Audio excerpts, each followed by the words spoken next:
मैं जिस जंगल बुक की बात कर रहा हूं वो वाली जंगल बुक नहीं है जो बचपन में हमने पढ़ी। इसके पात्र हैं, जंगल का राजा वैसे शेर होता है, इस जंगल का राजा हिरन है। आप लोग बहुत उत्सुक हैं हिरेन जोशी के बारे में मैं कुछ बोलूंगा, वक्त आने दीजिए, चल रही है पूरा काम चल रहा है। लेकिन हिरन के आसपास इस जंगल में और भी लोग हैं। आज जिस पात्र की हम बात कर रहे हैं, स्कैम यूपी 112, स्कैम अप 112 आप जानते हैं, एक डायल सर्विस यूपी में है। आप 112 डायल कीजिए, सर्विस आपको मिलती है। ये जो 112 है, ये 112 करोड़ का घपला एक ऐसे व्यक्ति द्वारा जो प्रधानमंत्री कार्यालय के बहुत नजदीक, जो उत्तर प्रदेश के मुख्यमंत्री का प्रिय, देश के प्रधानमंत्री का प्रिय, और देश के प्रधानमंत्री के कार्यालय में जिस हिरण की मैं बात कर रहा हूं उनका तो बहुत ही ज्यादा प्रिय, नाम है नवनीत सहगल। अब ये नवनीत सहगल जी जो हैं,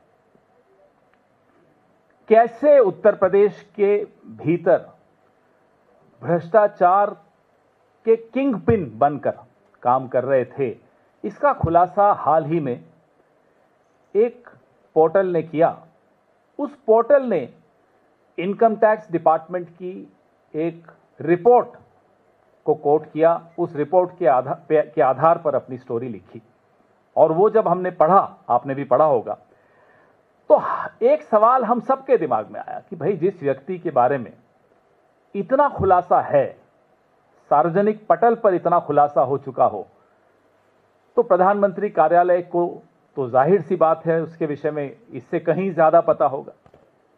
फिर भी ऐसे व्यक्ति को उत्तर प्रदेश से यहां ले आए दिल्ली और प्रसार भारती का चेयरमैन बनाया। फिर जब हमारा आपका कुछ संवाद हुआ हिरेन जोशी के संबंध में, तो आनंद फानन में इनका इस्तीफा ले लिया गया। भाई इतने इस सार्वजनिक पद पर आप किसी को बैठाते हो तो जनता को जवाब तो दीजिए कि क्यों बैठाया और फिर क्यों हटाया। और अब चर्चा है कि ये साहब जो हैं अब प्रधानमंत्री कार्यालय की तरफ बढ़ रहे हैं। अब हमें नहीं मालूम सच क्या है, क्योंकि पारदर्शिता इस कार्यालय में नहीं है और इस कार्यालय के विषय में अभी बहुत कुछ आना बाकी है। प्रधानमंत्री कार्यालय देश का सबसे महत्वपूर्ण कार्यालय होता है। हमने कुछ सवाल पिछले कई दिनों से लगातार पूछे, जवाब जहां से आने चाहिए वहां से तो नहीं आए, लेकिन और कहीं से जवाब भी आ रहे हैं। हमें धमकियां दी गई, लीगल नोटिस दिए गए, ट्रोल किया गया, झूठ सच सब कुछ किया गया, लेकिन ये लोग अभी